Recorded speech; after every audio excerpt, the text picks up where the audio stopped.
Now that I and my cameraman have been properly hydrated, we can get to the recipe. We're making can-do chili.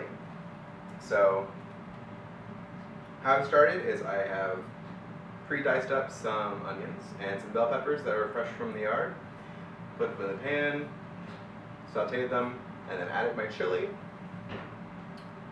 added my turkey, ground turkey, and cooked that up on the stove. I could have done that just in the pot with everything else, but that way I get some caramelization from the cast iron pan, and I'm sure that it's cooked, and I don't have to trust this to do everything for me. So, just like the can-do recipe, you just take everything out of your cans, put them straight in the crock pot. We got some fresh tomatoes from the farmer's market, so I'm using those just because I have them, but you can use diced stewed tomatoes, anything that you have in cans ready to go. Just depends on how you like your chili. So I'm just going to start throwing stuff in.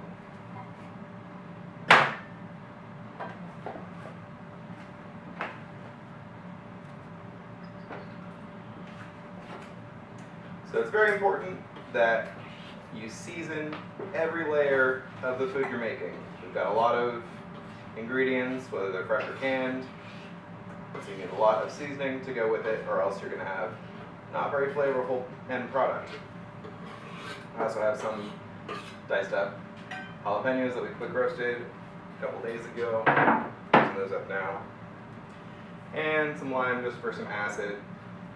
But I don't need too much of that now because I'm going to throw in some as a garnish at the very end when we serve it. But this will get some of the flavor cooked through it, which will be nice too. If you're curious about how I diced up the tomatoes, just how a diced tomato will come up in a can. Nice sharp knife, because if anything is annoying to cut with not a sharp knife, it's going to be a tomato. Get it through the skin, and then just cut it into chunks. Nothing fancy.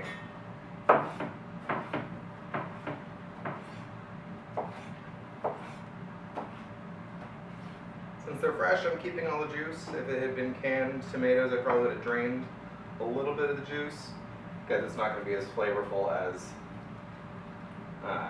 just the natural tomato juice. But since I did get rid of that liquid, I am going to replace some liquid with a beer, which is, again, based on your preference. Just throw in whatever kind you like. This is still off from the stove. Just going to dump it all in. It's a nice, easy recipe. If you don't like meat, you can throw in a couple of extra cans of beans, different kinds of beans, however you like your chili. But I really like my ground turkey chili. I used to try to put bacon in it too, but it got way too greasy, gave me heartburn. Decided it was not worth the flavor at that point. But if you really wanted some bacon flavor, you could crisp it up, dice it, crisp it on the stove, and use it as a garnish at the end too.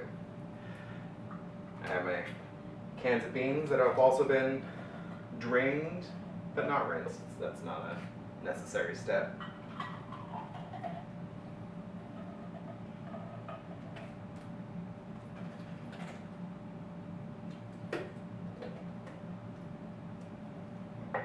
And then for that extra tomatoey flavor, a can of tomato paste.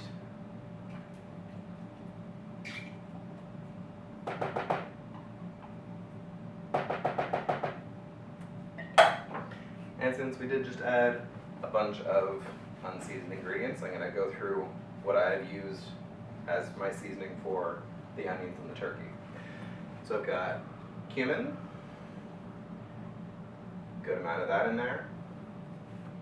I had some fresh garlic in there, but I'm going to throw some extra garlic powder in.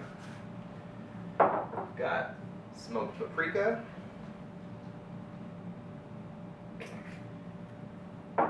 I would put some salt in, but I have some shallot pepper here, which also has salt in it, so that'll be my source of saltiness.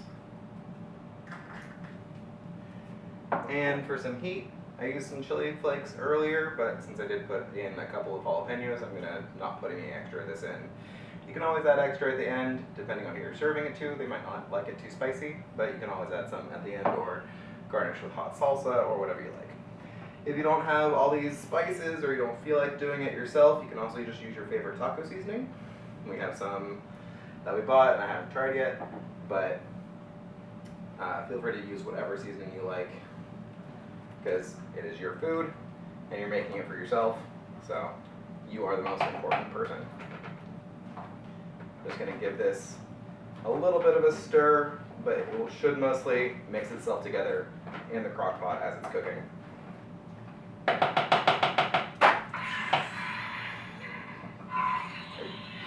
don't think the lightsaber is helpful for cooking in this instance, but it could. Maybe I have to slice some bread later, and it gives it a free slice and a free toast at the same time.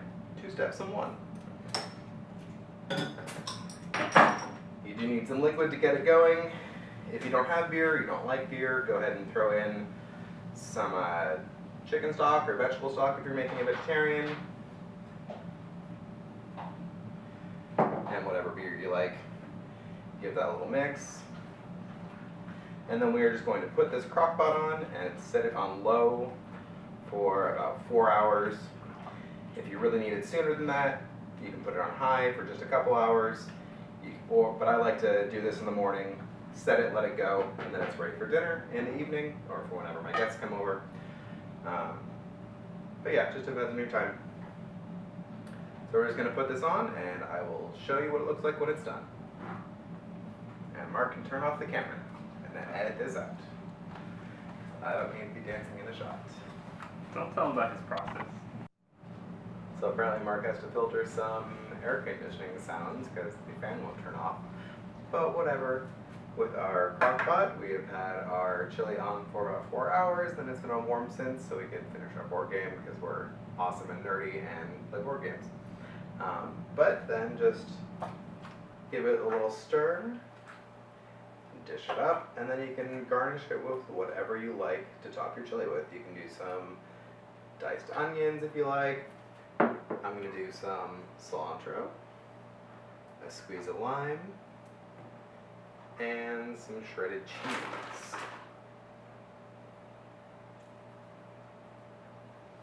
And that's it. That is our can-do chili, and I hope you enjoyed this. Remember, you can always make this your own, put your own spices in, use your favorite taco seasoning blend, leave meat in, leave meat out, put meat in, whatever you like. Remember, it's good enough to eat.